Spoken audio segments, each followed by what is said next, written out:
Welcome to Breaking Down Bits, a conversation about great comedy bits with the comedians who wrote and performed them.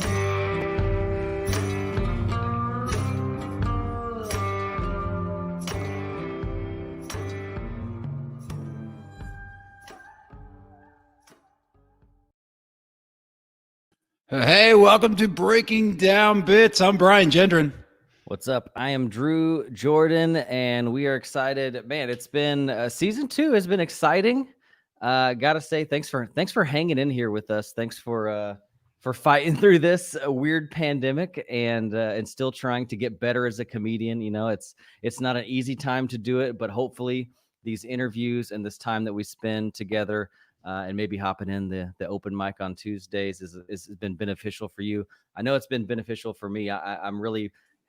It keeps something fun in my head all the time when it comes to writing. I need those new ideas. I need to see those new angles. It's been beneficial for me and hopefully for you guys too. Absolutely. Yes. Thanks for joining us for all the episodes. These are meant to be timeless capsules for any comic at any level to go back, or just comedy fans to listen to and learn about how these jokes are created, how to perform stand-up comedy in the business of stand-up comedy. And I can tell you, I am absolutely a benefactor of this, Drew. I have been pumping out material faster than I ever have, and it's undoubtedly because of the work that we're putting in here and what we're learning from these great comics. So talking about that, Drew, let's get into callbacks. What did we learn from Jurden Y'all? I mean, she was such a fun interview. We had a blast with her. And if you saw the teaser that we shared on social media, I think that was one of the highlights of the interview, was just a reminder that sometimes it's not all about the words. Sometimes it really is about the rhythms and the cadences and the way that you say things. And I think sometimes, I know personally, I can get really in the weeds of what the joke is about and the words of the joke, and then sometimes fall flat when it comes to the performance and the way that you say them. And it's really a package deal. You really have to keep both in mind at all times. And she really nails that point home in the interview, especially in that one time. We had a lot of fun with her. But yeah, that's something that is just a good reminder for everyone. It's not just what you say, it's also how you say it. They go together. You got to have both. Absolutely. And the one thing that really stuck out to me, her and I both related around the fact that we're storytellers. And one of the places I saw Joelle Nicole Johnson was on True TV. Cypher Sounds has a show. Do you remember what it's called? Oh, I can't remember. Laugh Tracks. And what they do is they act out their bits.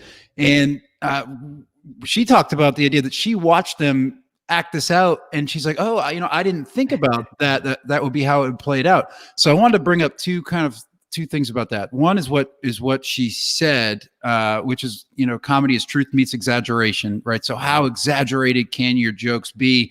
Drew, you used a great word, cinematic. How cinematic can your jokes be? I used the word vivid. These are all great thoughts, especially for storytellers. Now, call to action for comics, and this includes you and I in the room. We are struggling now where mics are few and far between. Showcases, we're not getting booked as much because of the pandemic. Here's what we can do. Why cannot we do our own laugh tracks, right? Why can we not take our own established bits and put them out and work with our friends who are comics, who are actors, and put them out on YouTube just to get your material to go a little bit further and helping promote and get your comedy out to the world? Why not, Drew? Yeah, you got to take advantage of this. Like, I am a huge fan of YouTube. I'm knee deep editing a new YouTube series right now. I love the medium of sharing jokes and sharing your life and your point of view through video. So if you're not doing it, you're really missing the boat right now. You got to find some way. I'll shout out, we have a local comic named Zod. And he has just a beautiful new thing where he's just creating some interesting graphics and the audio of his stand-up performance. And he is repurposing these great jokes that did well on stage and creating digital content with them. It's great. We should all be doing that. It's a wonderful way to package and share those jokes in a visual medium. You don't have to act it out totally. Maybe you just create a graphic. It's just like, be creative. Don't just be a stand-up comic. You have to be more in 2020. Yeah, we've talked about that with a lot of our guests. So get back there and listen to Joelle Nicole Johnson. Listen to all of our other shows. The conduit to get everything that we put out is Breaking Down Bits. breakingdownbits.com. We also regularly run Breaking Down Bits open mics, which is an online comedy open mic. Great. Honestly, I think I've talked about this. This is something I'll continue probably post-pandemic. A great place to workshop new jokes in a safe environment. So if you'd like to participate in that, please email us at breakingdownbits@gmail.com. Hell, I'm going to run one next week. I commit to it. We try to do them Tuesday nights, so I'm going to do one this coming Tuesday. Hopefully, Drew, you're in too. We take 7 comics. We do it for an hour. It's a lot of fun. Last call out. You mentioned Zod Devji. I'll post one of his videos in our social media. That's not us. Our social media is Breaking Down Bits. Except for Twitter, it's at Breaking Down Bit. But Breaking Down Bits, where you can get us on Instagram, Facebook, and we find stuff that we post, including clips and bits and fun stuff that we find. So let's go ahead, Drew, at this point, and bring in our guest. Very excited to talk to this young man coming in from New York. Let's do a quick intro. Jay Jurden is a New York-based comedian, writer, and actor. You've seen him on The Tonight Show, Comedy Central, and The Late Show. He's been featured on MTV News' Need to Know and High Maintenance on HBO. His debut album, Jay Jurden Y'all, debuted #1 on iTunes. Jay was selected as one of the Just for Laughs New Faces 2019, and Vulture named him one of the comedians you should and will know in 2020.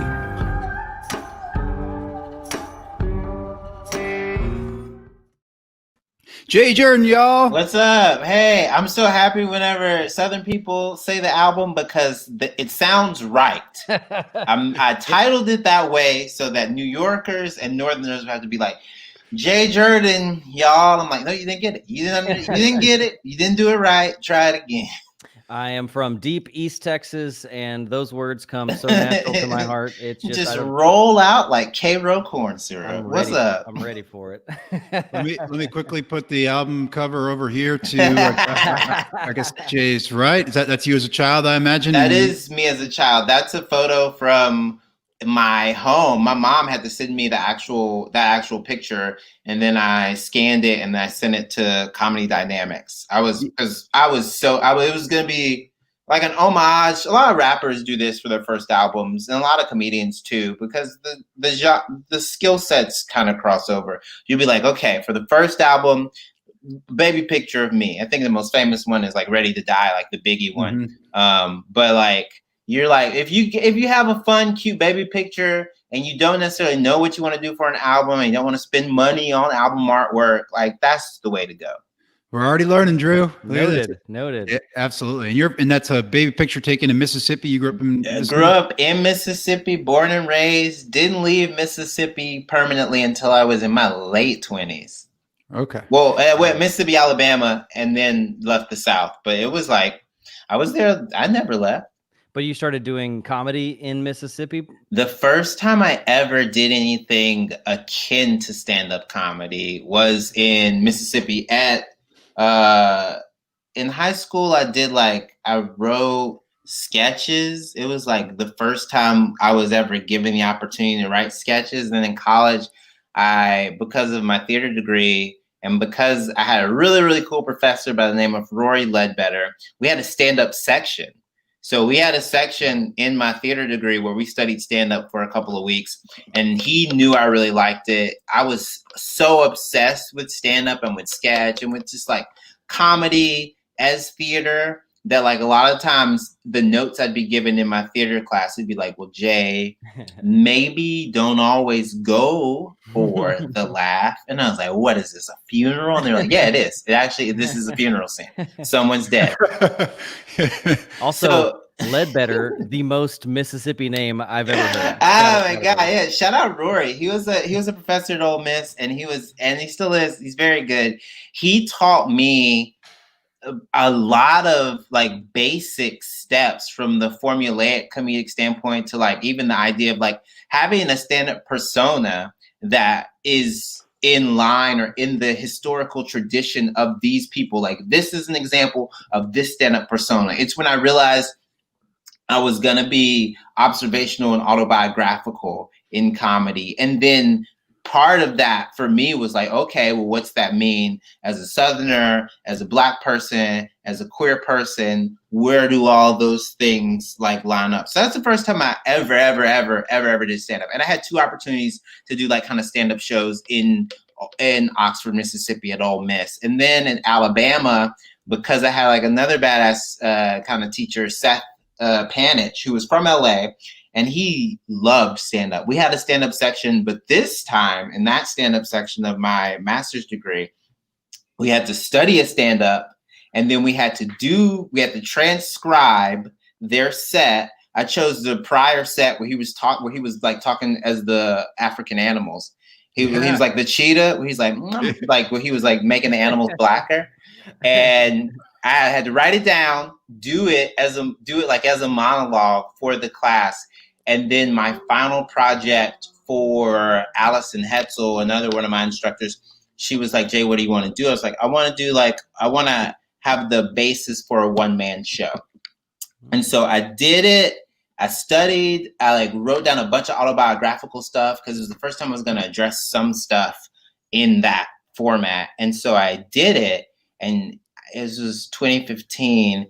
And she was like, Jay, I loved it, but it wasn't balanced. And I was like, oh, you're right. She's like, it was just a really good stand-up set. And I was like, whoops.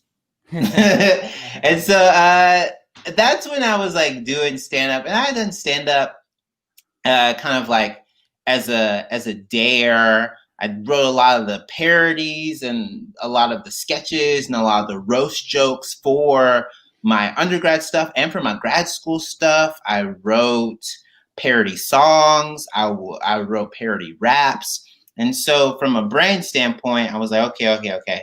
And so I moved to New York in 2015 and I got signed with a theatrical agent. And one thing that stand-ups have that actors don't is autonomy. Stand-ups can say, I'm going to do a mic. I'm going to do this mic so I can do my 5 minutes. And then I'm going to go home.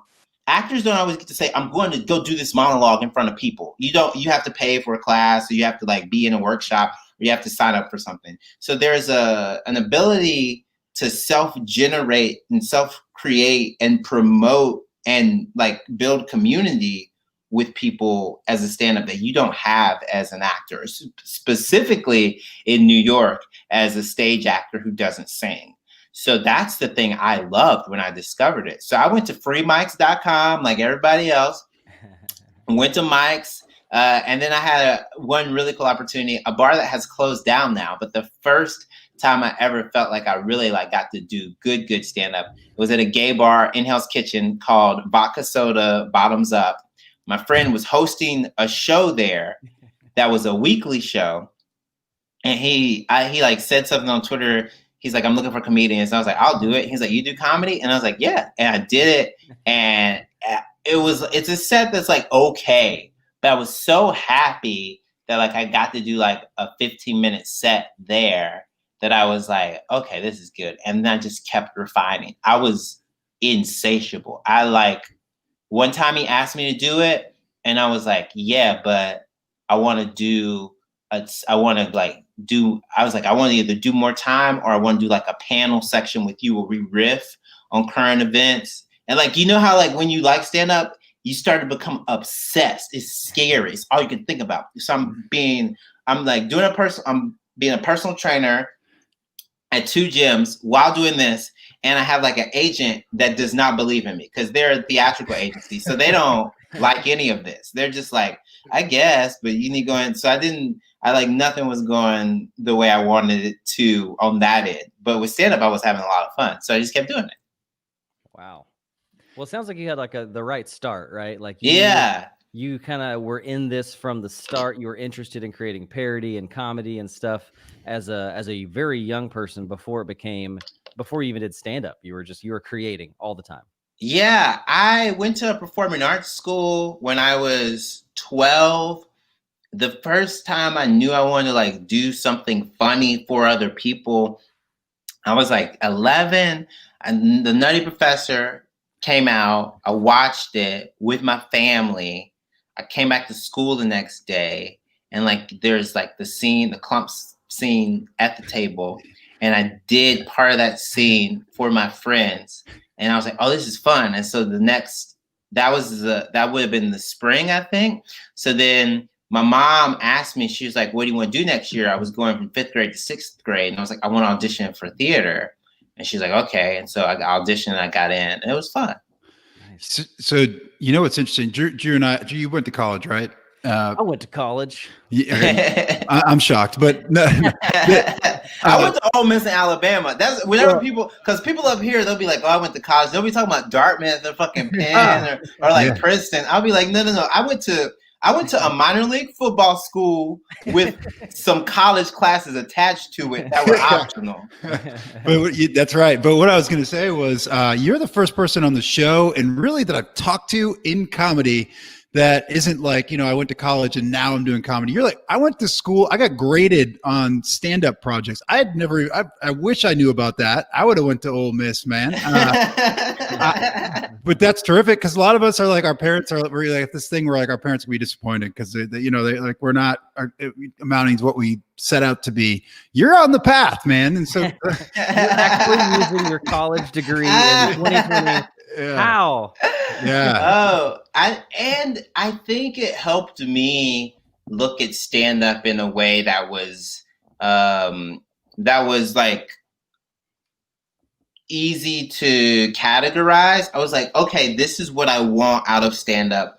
This is why I want this joke to work. If you're doing true stand-up, a lot of it, and when it comes back, people will. It's gonna pendulum swing. You have to do a lot of the material repeatedly. You love a joke because you wrote it, but you also know this joke works. And how do you know it works? Because the crowd says that joke works, and they say it through laughs. And the repeated action of that is acting. Because the first thing a lot of people learn when they start doing stand-up is they don't know how to articulate it in a way that's not negative. They go, wait a second, it's fake. This is fake. This is all fake. You said that joke last week, and you're like, yeah, I'm gonna say it again next week too.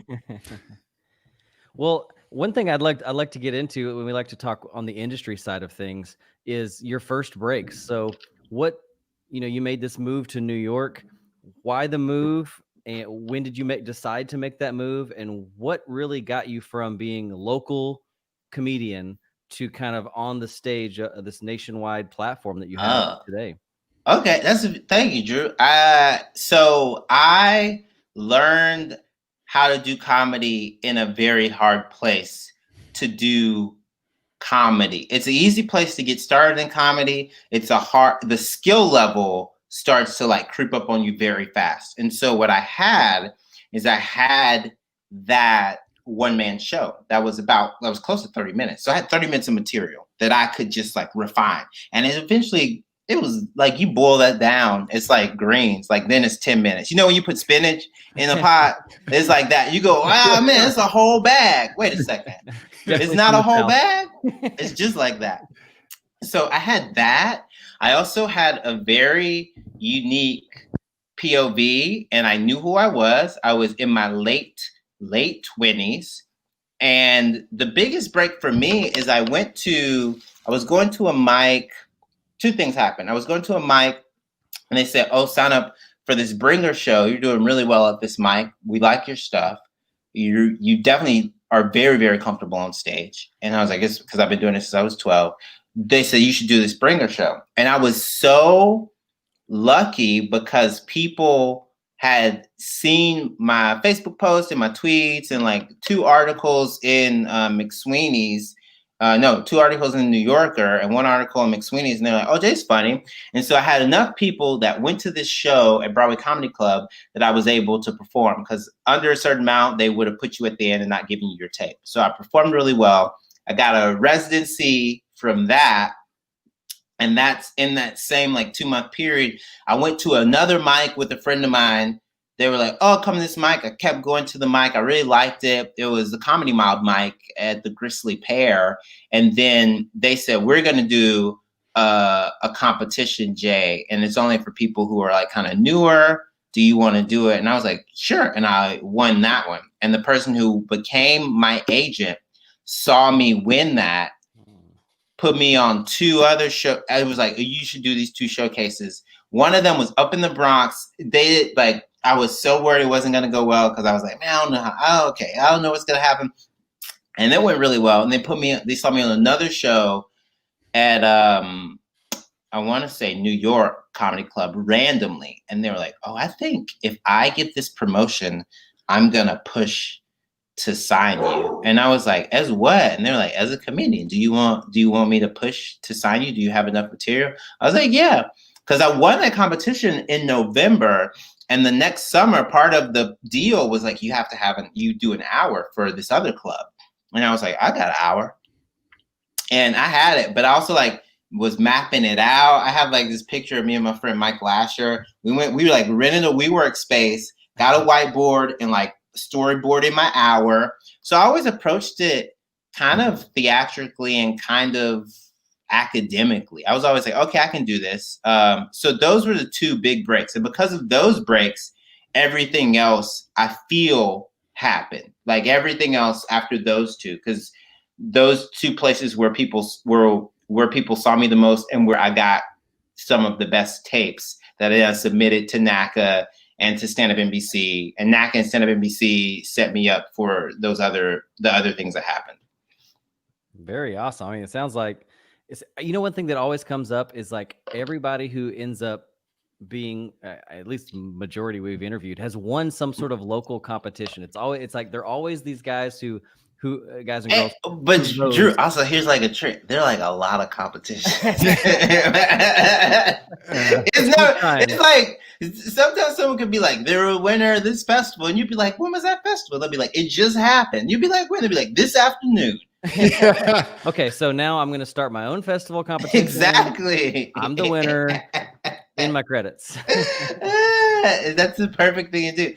I always think that like, so those competitions help like also sharpen your blade, because you have to know.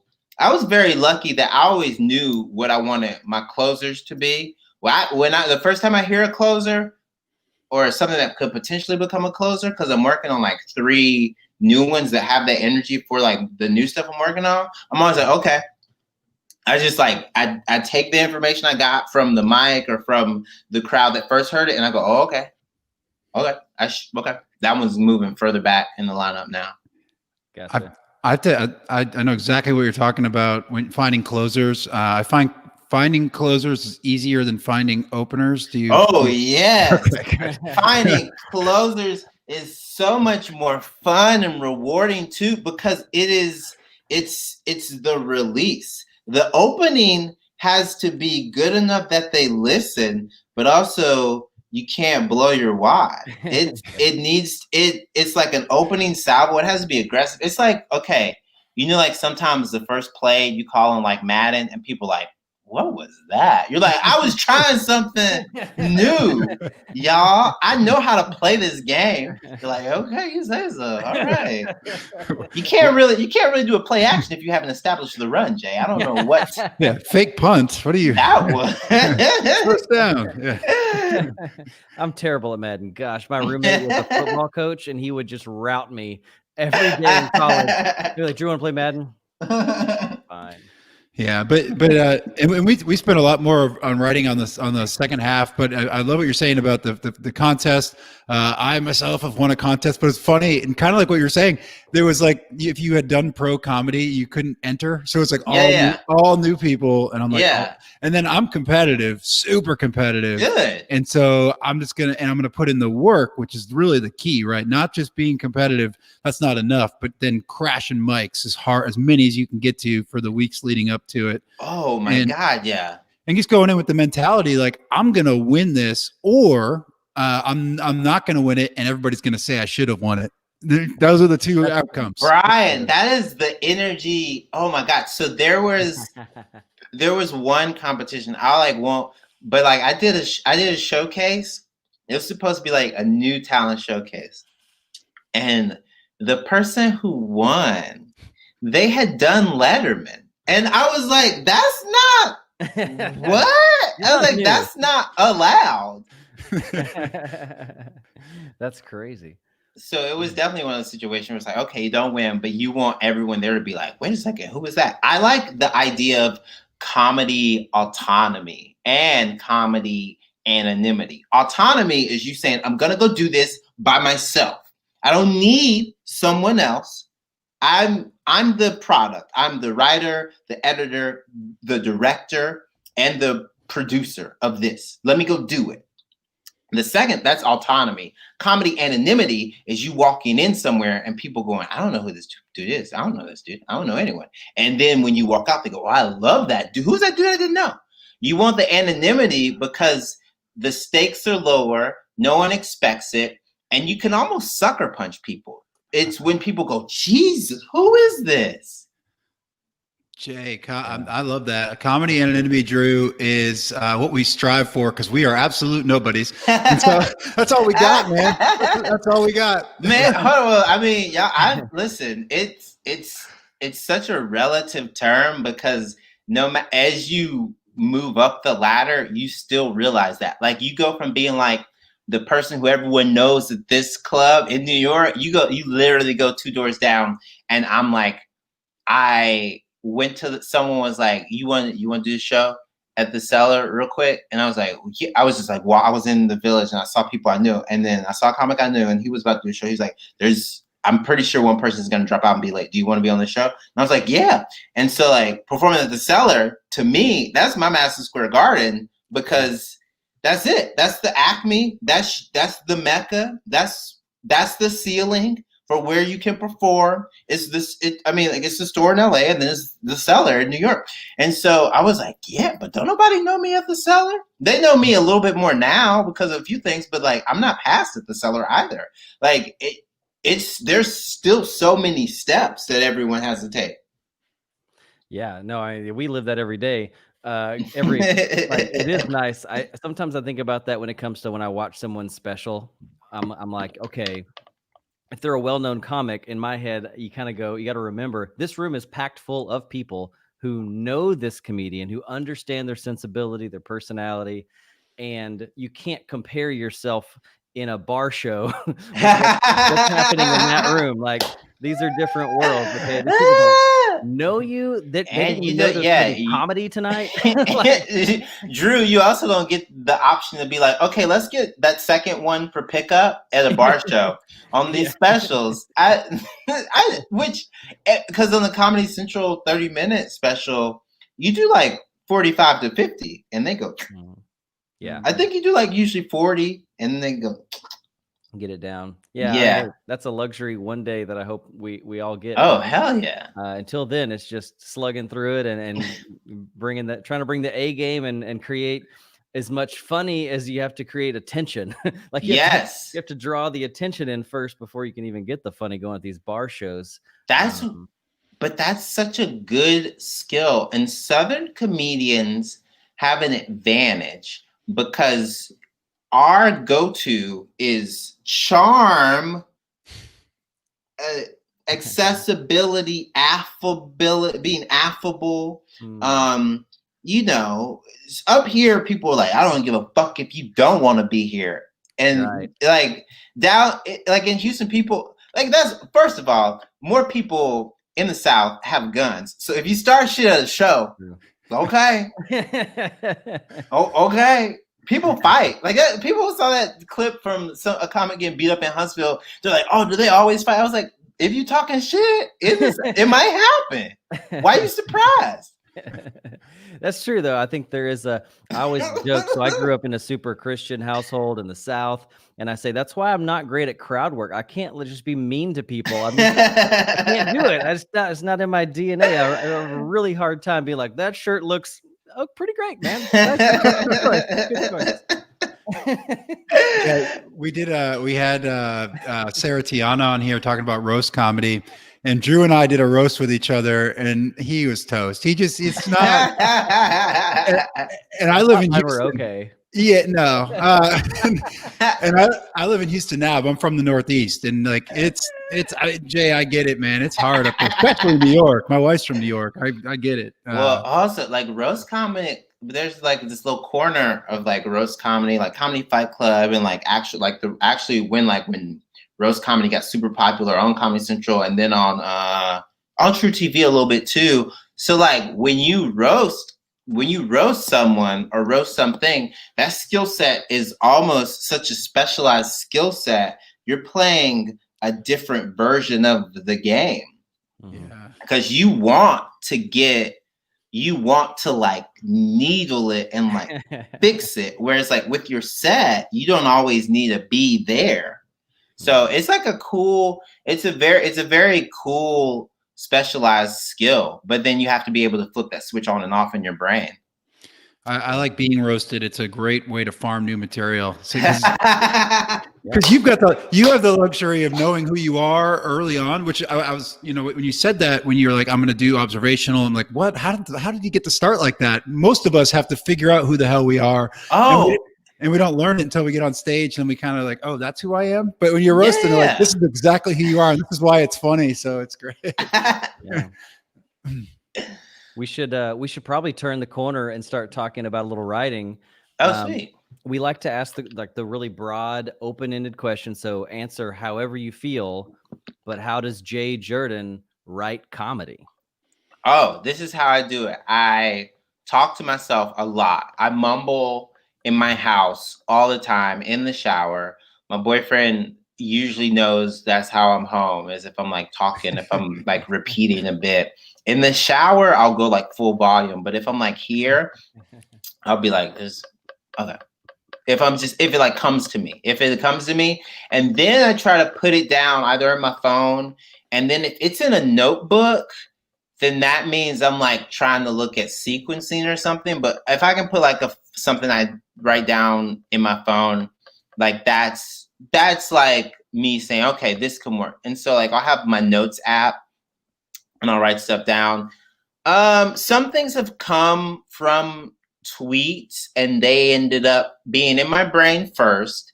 I tweeted them, they did well, and then I tried them on stage to even see. Like it happened, I did a Halloween show and it was right before the election. I had a tweet that went really well. I was like, undecided voters. I said, and the tweet was, if you're an undecided voter right now, that just means you're a white person who wants to be on TV. Because there's no such thing as right now. And so like I said on stage and went really well. But my idea for writing on Twitter is a good place for premises and for beginnings, but then you have to figure out what the exclamation point and or period of that joke is going to be and if you're going to tag it. So I also write from a very like, how am I getting to this part? So a lot of the stuff on my album I loved because there's a joke that I did on Fallon where I talk about like a gay guy, a dude left the show. A dude left the show. I was saying some of my jokes about being bi and the guy got up and left. And like in my head, I was like, I didn't mess with him because I didn't want it to be about him. It's about me. And I was like, oh man, how do I make this a joke? And it ended up being one of my favorite jokes ever because I like just remembered that, held on to it. And I was like, how do I explain this? Like this guy left. What's funny about him leaving? He's leaving because like there's a guy telling queer jokes on stage, but he's like, oh, I didn't know there's gonna be a gay guy here. And he left. And in my head, I'm thinking, sir, what are you doing? This is New York City. There are definitely more outside. And so that ended up making it on TV. But then what made it on the album was the tag version of that, where I can like kind of like Brian said, be more of a storyteller and play with the cinematic, exaggerated version of that. So then I go like the complaint is like complaining about gay guys in New York. That's like going to the beach and saying, I love the water, but why didn't anyone tell me about all this damn sand? Sand is what makes the beach the beach. What are you talking about? That's good. That's good. I write kind of like I go something I observe, internalize, and then through my filter, that's how I get to it. And my filter is going to be, I'm Southern, I'm a millennial, I'm Black, I'm bisexual, I'm left-handed, like then those things color what comes out the other end of it.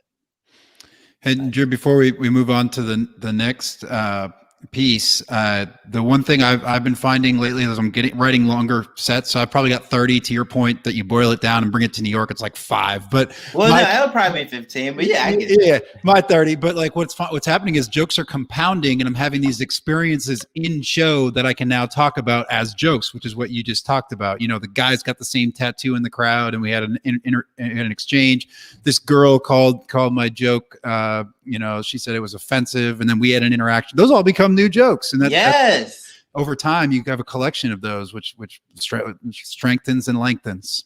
And it's like it's the comedy god's gift, because this is what happens. You, in that moment, if you aren't a storyteller comedian, if you're a one-liner comedian and you love these one-liners, you've had an interaction about one of your one-liners, so then you get to pivot, and the audience gets to hear a different tactic from you based on whatever your comedic kind of like whichever way you lean as a comedian, whatever you traditionally do, whatever your preference is, you get to downshift and go into something else. Like if you don't do act outs, like you get to have an act out. If you don't tell stories, you get to tell a joke, and then the crowd likes that joke, and you go, I'm so glad you guys like that joke, because now here's a story about that joke.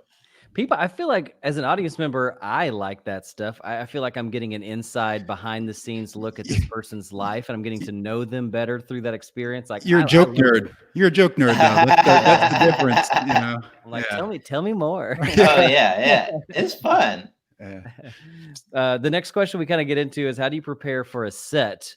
Let's say you have something coming up in the future. Are you writing set lists? What are you doing to prepare? If you kind of know what that audience might be, and then what are you doing those moments before you step on stage? Oh, so if I get I got a big gig. The first thing I think is like time. How long is it? If it's TV, if it's like a late night set, now that I know from the experience of Fallon, like you need to write for 4:30, right? If it's 5 minutes, you need to write for 4:30. Mm-hmm.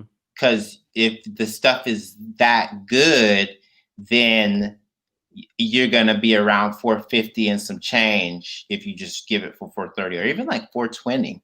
And then you and then what are you doing? What are you doing it for? If you want to get like your best, if you want to get a good tape out of it, then I say swing for the fences, fastballs all the time. If it's an opportunity where you can get something out of it, fast balls.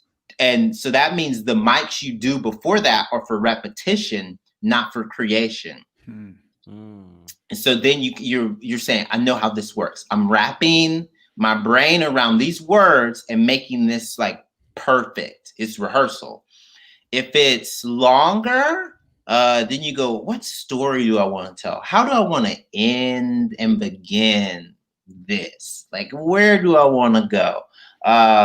Like with that Comedy Central set, when they tell you you can do like 10 minutes, you're like, okay, so like, where does I want to go point by point? Like, how do I really want to like give them for 10 minutes? And has anything happened recently that is new enough and interesting enough that if I put it in my set, people will be like, what? Whoa, you talking about this? When did you write this?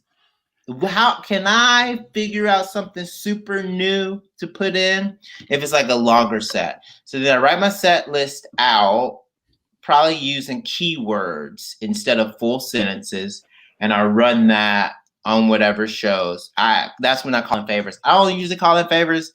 I try not to, but like anytime I get an opportunity to do something big, I'll be like, can I run this set this week? Can I do this twice? If a club has 4 shows on a Saturday, I'll be like, can I do this twice, 5 minutes on like the 8 o'clock show and 10 o'clock show?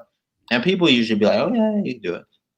Once you tell them what's it for, like you got to tell people what it's for, because they want to feel like they're in on the secret. Yeah. So if you're like, okay, so I have to run this, and they're like, for what? And then you're like, I can't. Even if you go, I can't say, they go, oh, okay. And so then they let you, and then they find out it wasn't anything important. They get mad, or if you lost. So I write my set down in my phone as keywords and I run that. And so that's how I prepare for like that kind of set. Everything's changed recently because now when I was preparing for outside sets, I like tried to always like, I looked at the weather. I would also like see like what I wanted to talk about. I would kind of do a sandwich set, and Gaster Alamonte and Jess Solomon, who are comedians in New York, they have this really cool show called Sandwich.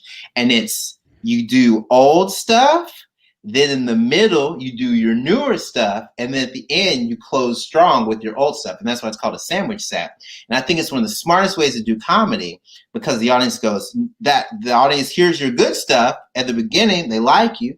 Then if the middle stuff isn't great, that's okay. It's not baked all the way. It's like a chocolate chip cookie. It's kind of gooey. Okay, salmonella's fun. Chill out. And then you close strong at the end. So it's like a fun way to experiment and create. So that's what I do on shows. And then sometimes high stakes show, I won't experiment. Lower stakes shows to me can be like, you can almost treat them like a highly curated mic. Like you can be like, I'm glad you guys like that really good stuff. Now here is some newer stuff.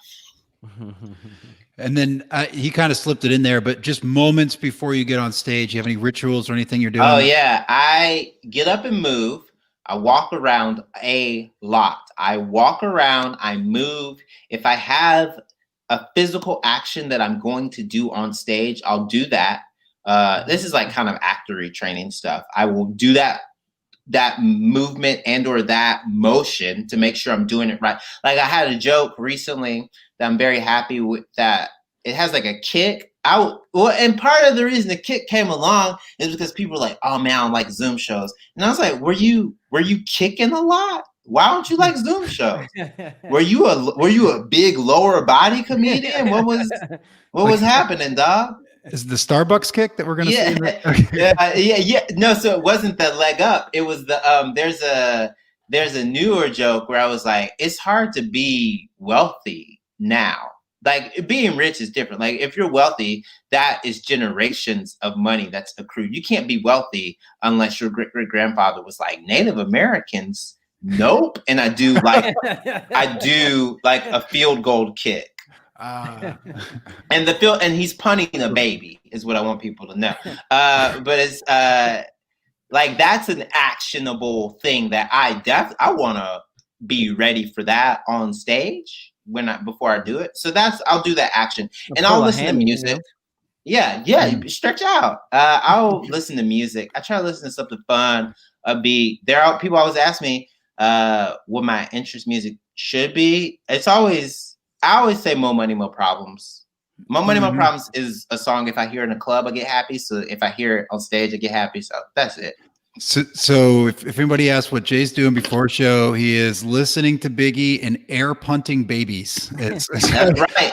Yeah, that's right. Yeah, man, put it on the shirt. We're learning. Yeah, that's right. That's a shirt, man. Okay, we're gonna play the clip.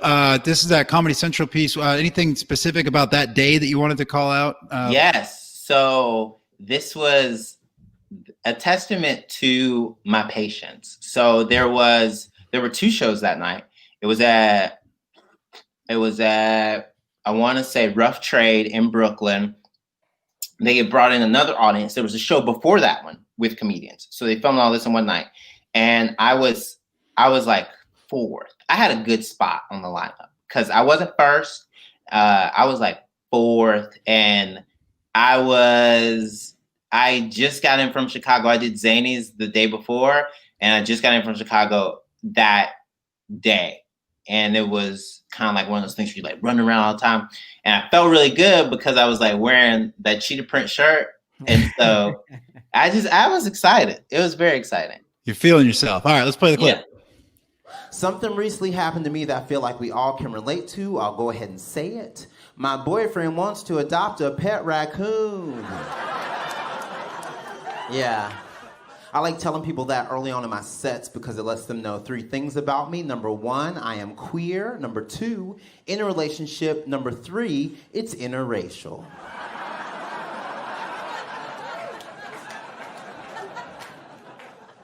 We don't do that. Just one of my rules as a black person, you cannot adopt a pet that at any point in time could also be used as a racial slur against you. It's why I can't get a raccoon, it's why I can't get a monkey, it's why white people should stop getting labradoodles. Oh, y'all didn't know we was calling y'all labradoodles. My bad, that's on me. I said queer intentionally and explicitly because that's what I am. To me, queerness is the I'm hungry but I don't know for what of sexualities. My sexuality is just a salad from McDonald's. It's confusing to some, appealing to others. Either way, I'm loving it.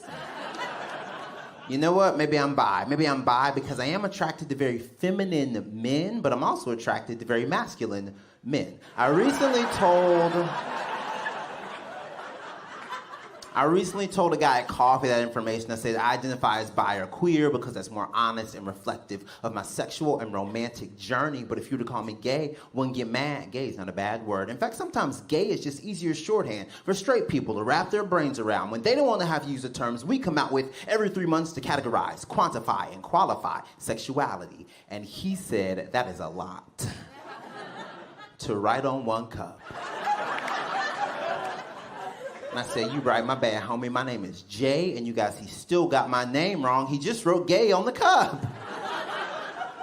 Put that there. I hear from those varying pitches that there are some straight people out there. That's nice. Listen, I like straight people. I do a lot of straight outreach, usually at urinals. Just handing out pamphlets, don't get crazy. Okay, here's a little bit of honesty. I used to be straight, then I got better. Yeah, there's a vaccine for it. Did you know? That's right, vaccines don't cause autism. Vaccines make your kids gay. And by that, I mean they let your child live long enough to figure it out.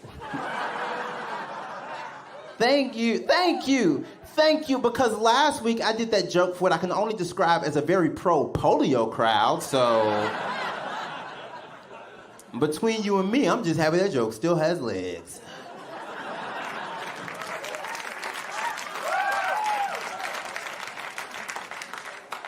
No, you guys, I'm serious. I did used to be straight. I used to date girls because we've all made mistakes. And I like to think of the female body the same way I think of the South, in the sense that I'm from there and I visited. But I don't know if that's where I want to raise my kids. Also, it's not the heat, it's the humidity. Does that? Come on, you guys, that is a perfectly pH balanced joke. That joke is a 7. I could go back, ladies. I could go back. That is a threat. Yeah, it could definitely happen. I could go back to dating girls, but me going back to girls, that's like LeBron James going to the Lakers, in the sense that it would cost a lot of money. I'd probably have to bring some of my boys with me, and at the end of the day, you ain't getting no ring. Oh,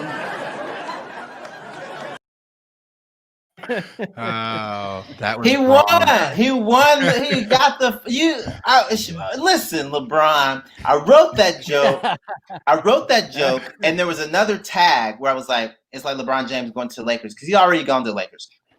What I was saying is, it would be like how the Lakers got LeBron James. It would cost a lot of money, and I have to bring some of my boys with me. But there's always going to be a cute, light-skinned guy with green eyes who stops you from getting what you really want.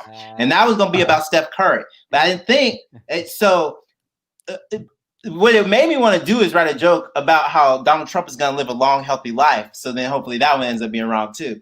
So it's just like, that joke to me was such a fun joke. And it was so kind of like this weird mix of what I like to do, like talk about sports, talk about gay stuff. And so I'm so happy it's still in, because there's so many YouTube comments like, well, he got this LeBron James joke wrong. I'm like, yeah, you're right. Good. I'm gonna buy a Lakers jersey now. Such a great set. Just a chunk of that set. Like, I think the first thing, 2 things jump out to me right off the bat. Now that I know, I don't know how I missed it the first watch through. I totally see the one-man show theater aspect of your presentation. Oh, thank you. And it's so strong, and that's why I feel like you command the stage so well with everything that you bring.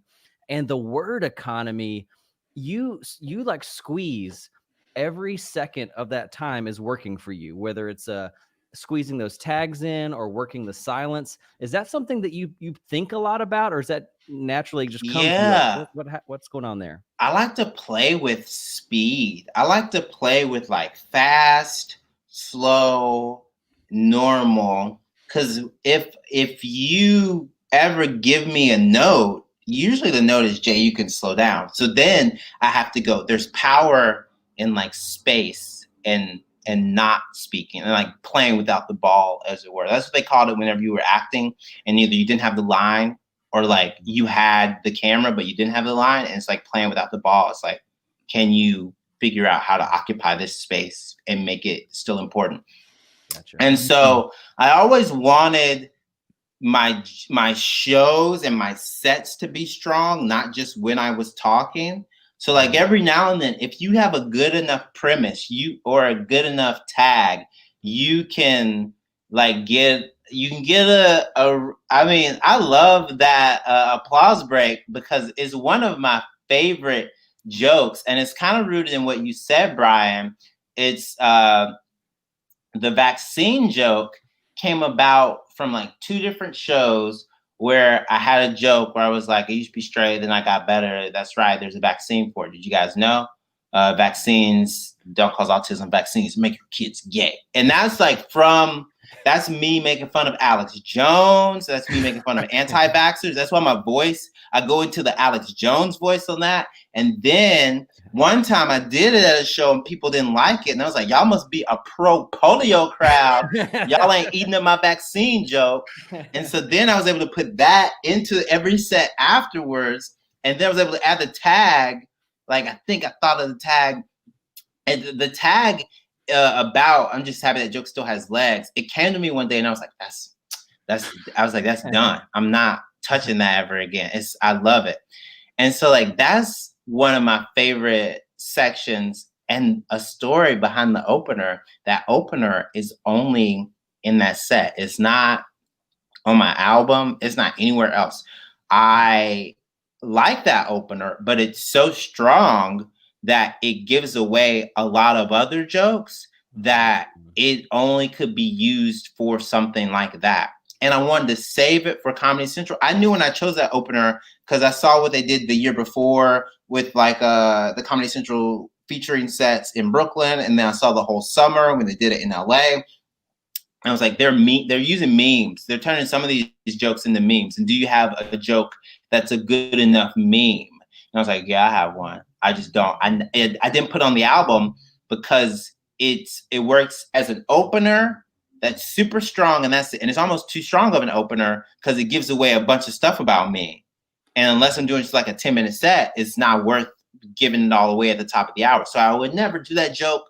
When I toured, I didn't do that joke. I didn't put that joke on my album. I only did that joke in like shorter sets. And so I was like, oh, I know the joke. And Comedy Central was like, when I gave them the transcript of that set, they were like, we love the raccoon joke. I was like, I know, I'll do it.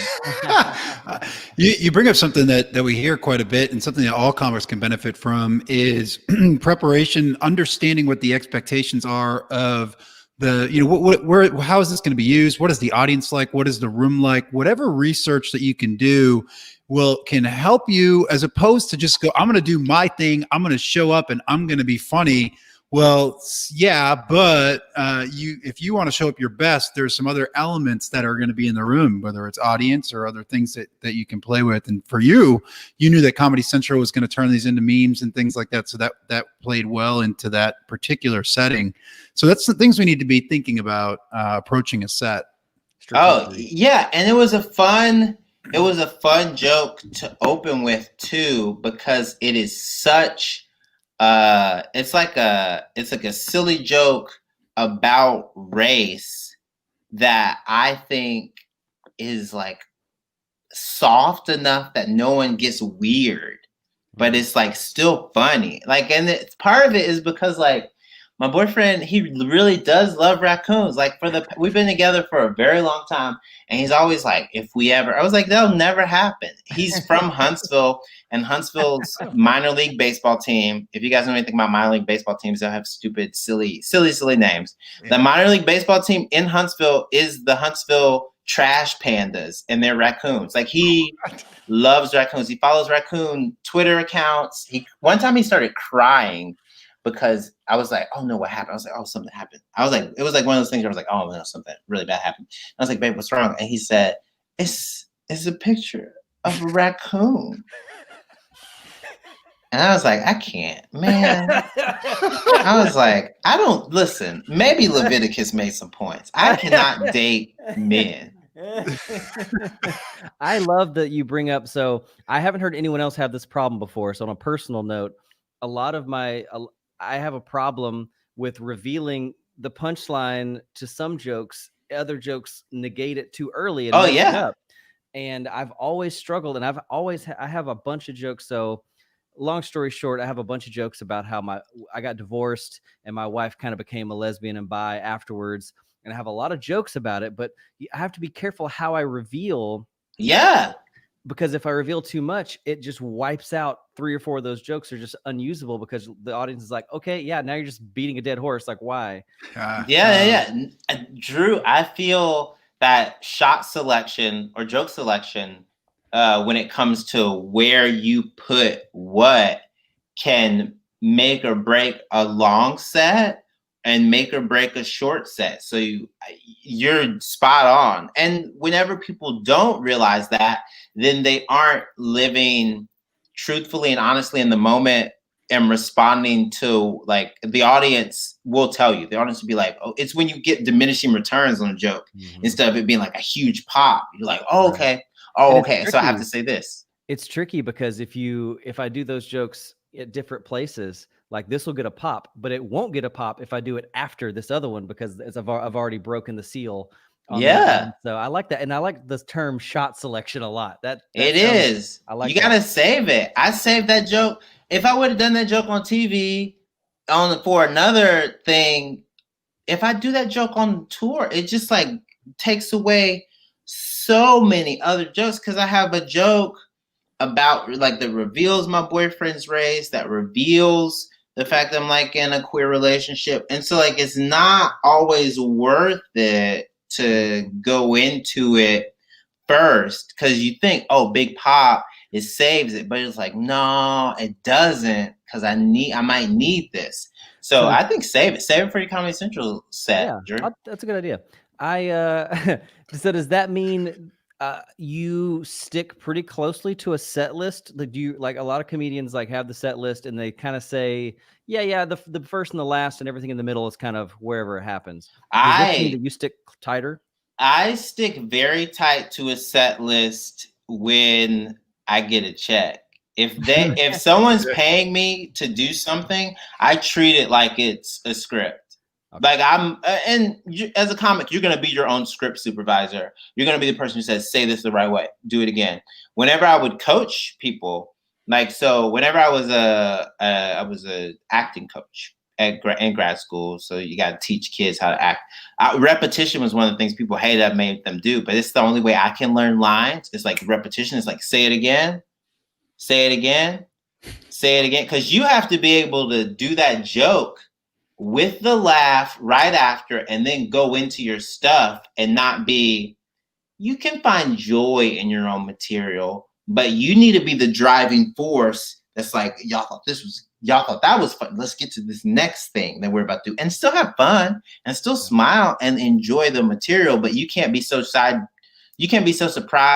or even kind of so self-congratulatory that it derails the energy you've set up. Yeah, that's a good point. There's one joke in here that I like to do because it's a writing exercise. You did the McDonald's, I'm loving it. The recognizable tagline for brands and things is sometimes I'll try to reverse engineer that and come up with jokes. How did that come to be? Do you do that type of writing? Or I love a joke that is specific and universal. The specificity is my sexuality. The universality is the most recognizable brand in the world. And with like a new enough catchphrase for them that it's like, okay, that's like from now. You're not gonna be like, where's the beef? Because like that's the 80s. That's Wendy's. But like if you can get away with something that lets people know that you live in the same world as them, or that like kind of turns something on its head, then that is always fun. I like analogies. I love analogies as a comedian. I've tweeted, I was like, man, comedians who use analogies and colloquial expressions too much in their sets, that's like going to the well one too many times. Like, I understand it's like there's a fine balance, but as long as it's very specific and true to the story that you're telling as a comedian on stage, I love that. So if you have a like a pizza tracker joke, but instead it's like about sex, so like there's so many things that come to your mind. It's like, oh yeah, okay, yeah. I sent the text. I'm getting ready to go home. I'm watching it on my screen. Why does it stop? Why did it stop? What happened? Like, it's like I feel like that is also where we are as comedians. Like, all of us are millennials. So brands and commercialism is part of our growing up. It's like brands, then like religion, but brands are sort of religion-esque because they're a shared communal experience. Yeah. That's a really good point. I mean, I've done some religious material. Of course, Drew, raised by the son of a bachelor. Excuse me. God, I'm struggling to define. Drew, are you the son of a preacher man? Yeah, son of a preacher man. Yeah. I think the Lord was doing something to your mouth right then. He was like, don't let him get it out. But no, I've struggled doing anything religious related. But of course, if you have anything like you said, bring it up a level. Universally, brands are a part of the human experience more so than maybe as divisive as what religion are you. So it becomes more universally accepted and relatable. Well, I think that I was raised like Baptist, like super Baptist. Like, there was one point, there was like a year where I was like, man, we go to church too much. Like, there was a year because my mom really, it's just like, and my grandmother was like really involved in the church. My great grandmother was really involved in the church. And it's to the point where it's like we went on Sunday, then we went on Monday, then we also went on Thursday. And then sometimes we'd go on Friday, and it wasn't always church. It was like Sunday was church, and then Monday was like this other thing that was like basically just an excuse for like church men to be able to like watch football at the rec center for the church. And I was like, y'all can't watch football at the house? But they have to like pray before, but there's also food. There you go. So like when it comes to religion, I have a joke where it's like I talk about it was on Fallon. And so I invoke religion. I say, natural teeth. Yeah, that's right. He did this. The big orthodontist in the sky. It's as if God said, your teeth will be straight, but you won't. And so whenever I talk about God, it's not me saying, you should believe this or you should believe this. I go, this guy, he got a sense of humor too. And so that's usually how I spin it. That's an important point. I noticed that in your material, a lot of people who are, and I apologize if I don't say this the right way, but some comedians are very passionate about a thing, whether it be politics, religion, sexuality, and sometimes their comedy can come off as preachy and trying to tell you that they want to attack the people who disagree. And it can come off kind of like not fun in the end. And you obviously you're a very passionate person about a lot of things, clearly. But your comedy is so fun and well written that I don't get a vibe like you're mad at everyone who disagrees with you. You're just living your life and finding the fun in things. And I just appreciate that so much, because there's some comics I just can't listen to because I'm like, stop, all you're doing is just attacking people that you disagree with. I don't find that's not my personal. Well, you know what happens? They get super preachy. They get didactic. And that's because they've started to appreciate you're right more than the ha ha ha. Yeah. So like it's a different, like it's still like a dopamine button, and like so you get some serotonin from someone be like, Drew, you're right, Drew. But it's not nearly as fun as making someone who doesn't necessarily agree with you on everything still laugh. There have been so many times where people who are worlds apart from me. Yeah, I mean, like one time I did a show. and a woman and her husband who are like in their late 50s, probably like maybe even early 60s, came up with me after show.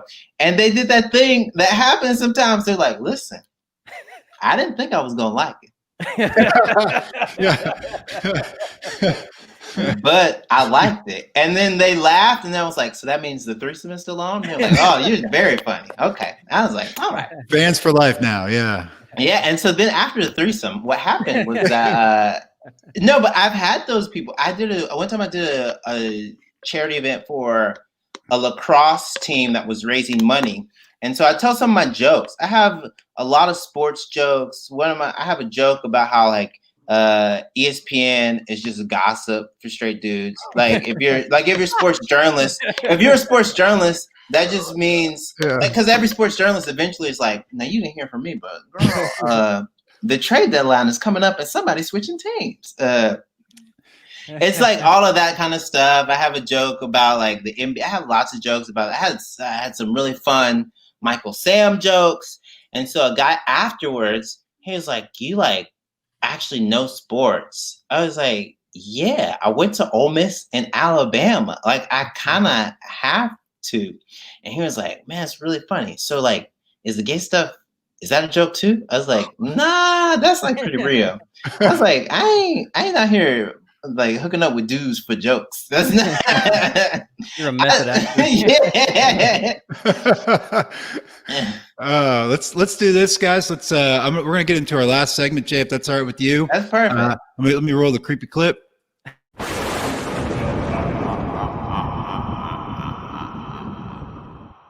It's so creepy. Okay.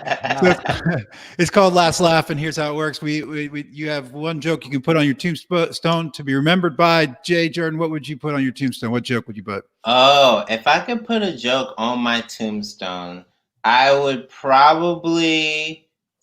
Oh, okay. So there, it's a joke about my mom and my dad that I haven't said yet on stage because I don't know how to talk about my dad. My dad died when I was 15, and I haven't learned how to make everything right. And so, like, a lot of the times, I'm like, oh, what do I do? Like, how do I make this like a funny joke?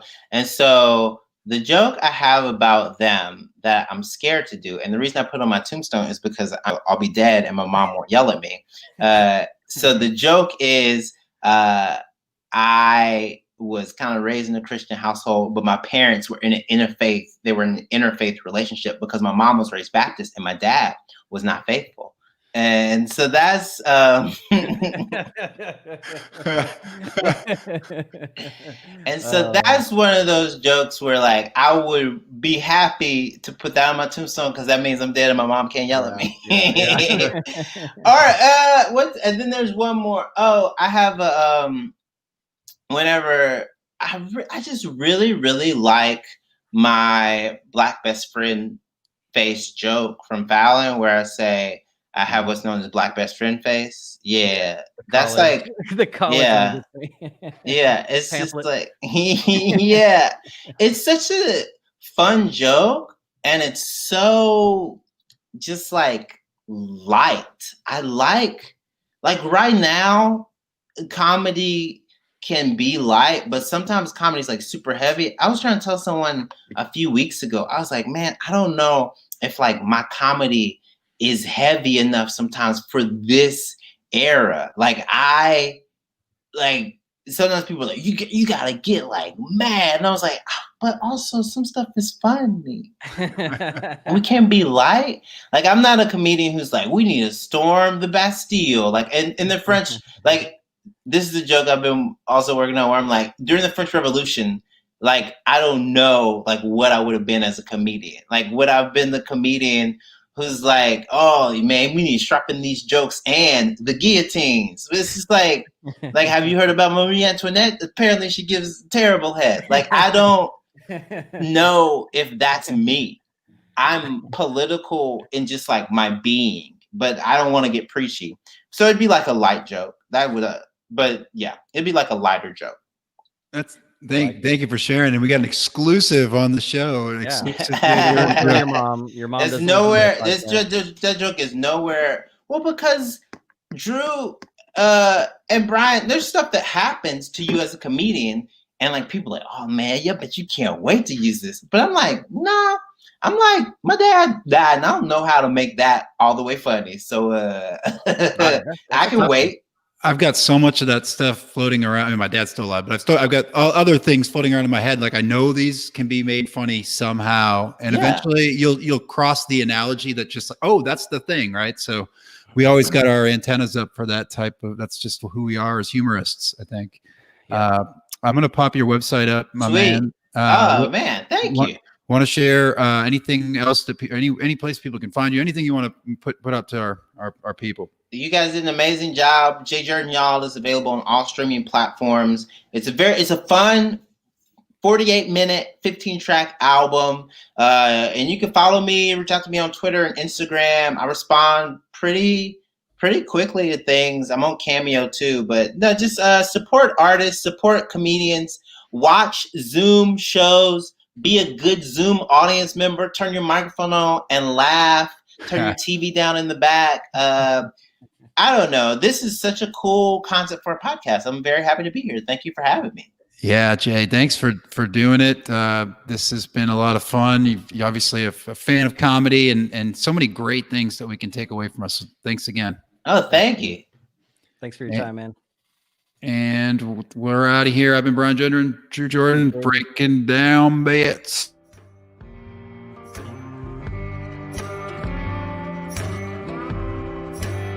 Thanks for listening to Breaking Down Bits. You can keep in touch or get more when you follow @BreakingDownBits on social media, visit the website breakingdownbits.com, or shoot us an email at breakingdownbits@gmail.com.